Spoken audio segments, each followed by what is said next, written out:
Bismillahirrahmanirrahim. Assalamualaikum warahmatullahi wabarakatuh.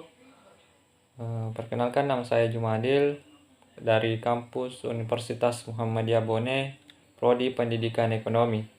Di sini saya akan membahas mengenai materi pengangguran. Yang pertama, di sini saya akan membahas tentang definisi pengangguran. Apa sih yang dimaksud dengan pengangguran?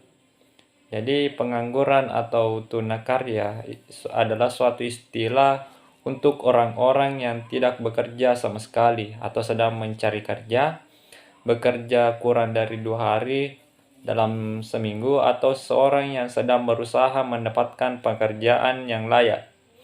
Sehingga kita dapat ketahui bahwa pengangguran adalah seseorang yang tergolong angkatan kerja yang ingin mendapatkan pekerjaan tetapi belum dapat memperolehnya. Jadi itu definisi dari pengangguran.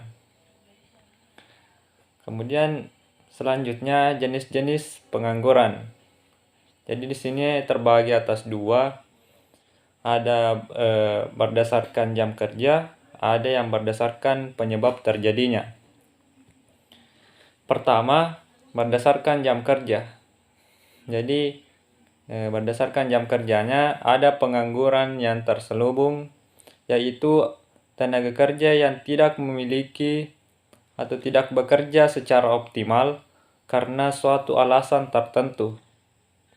Jadi yang pertama itu pengangguran terselubung. Yang kedua yaitu setengah menganggur, yaitu tenaga kerja yang tidak bekerja secara optimal karena tidak ada lapangan pekerjaan. Biasanya tenaga kerja setengah menganggur ini merupakan tenaga kerja yang bekerja kurang dari 35 jam selama seminggu. Kemudian yang ketiga, pengangguran terbuka. Di mana pengangguran terbuka ini adalah tenaga kerja yang sungguh-sungguh tidak memiliki pekerjaan. Jadi itu jenis pengangguran berdasarkan jam kerja. Kemudian berdasarkan penyebab terjadinya. Di sini ada beberapa. Yang pertama, pengangguran friksional, yaitu pengangguran yang sifatnya sementara, yang disebabkan karena adanya kendala waktu, informasi, dan kondisi geografis antara pelamar kerja dengan pembuka lamaran pekerja. Kemudian yang kedua, pengangguran konjungtural, di mana pengangguran konjungtural ini adalah pengangguran yang diakibatkan oleh perubahan gelombang atau naik turunnya kehidupan perekonomian.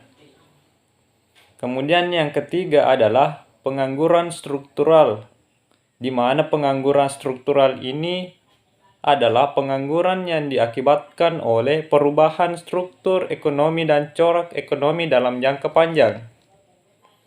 Kemudian selanjutnya pengangguran musiman. Pengangguran musiman adalah keadaan menganggur karena adanya fluktuasi kegiatan ekonomi jangka pendek yang menyebabkan seseorang harus menganggur.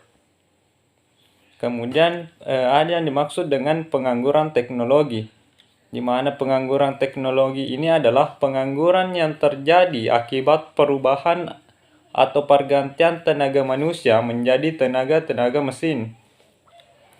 Kemudian yang terakhir adalah pengangguran siklus, di mana pengangguran siklus ini adalah pengangguran yang diakibatkan oleh menurunnya kegiatan perekonomian karena adanya resesi. Kemudian selanjutnya adalah faktor penyebab pengangguran. Jadi ada 5 faktor penyebab pengangguran di sini. Yang pertama yaitu besarnya angkatan kerja tidak seimbang dengan kesempatan kerja. Jadi besarnya angkatan kerja tidak seimbang dengan kesempatan kerja.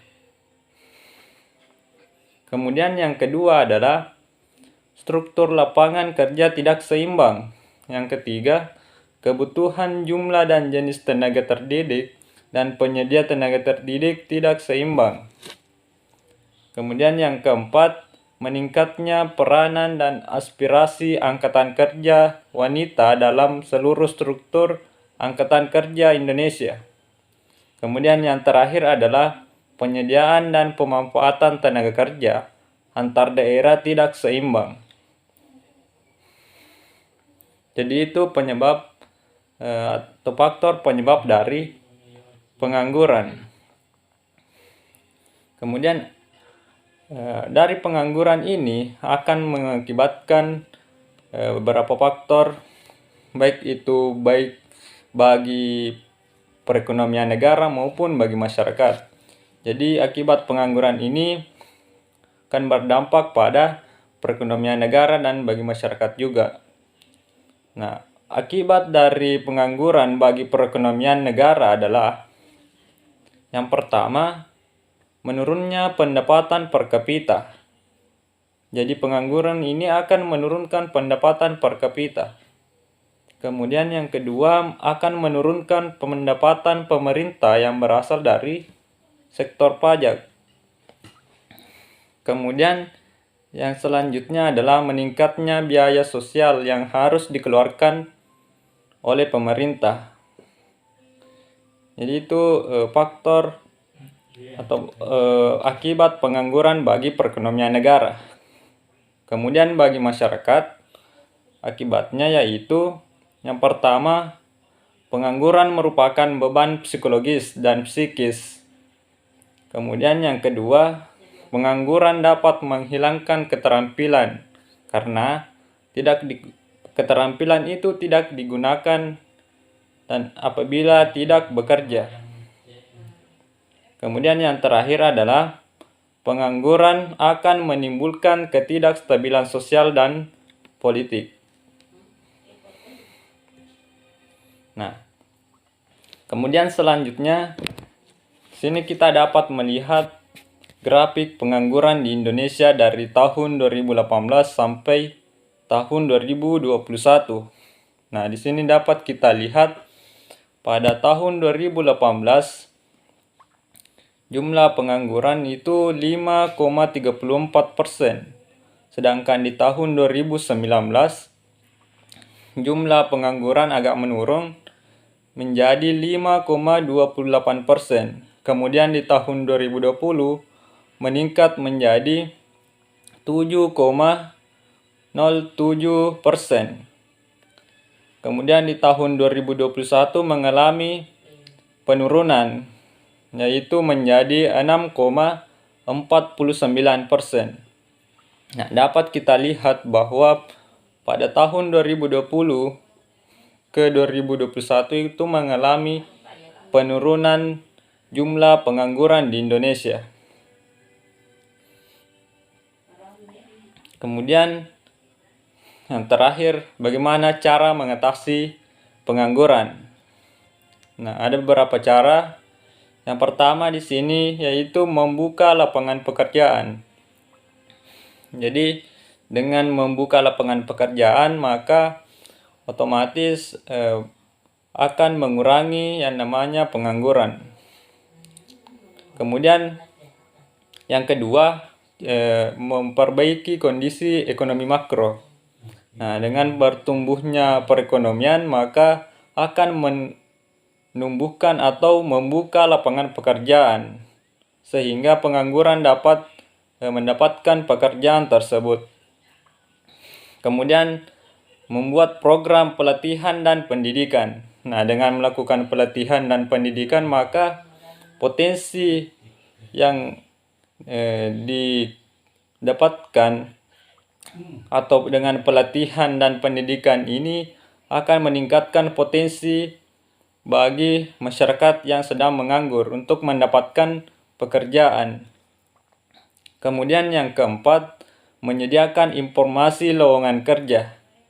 Nah, dengan menyiapkan informasi lowongan kerja maka akan memudahkan para pelamar kerja untuk memperoleh informasi tentang lowongan pekerjaan tersebut.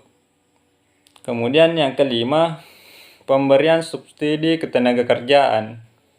Kemudian yang terakhir adalah menempatkan pencari kerja dengan tepat.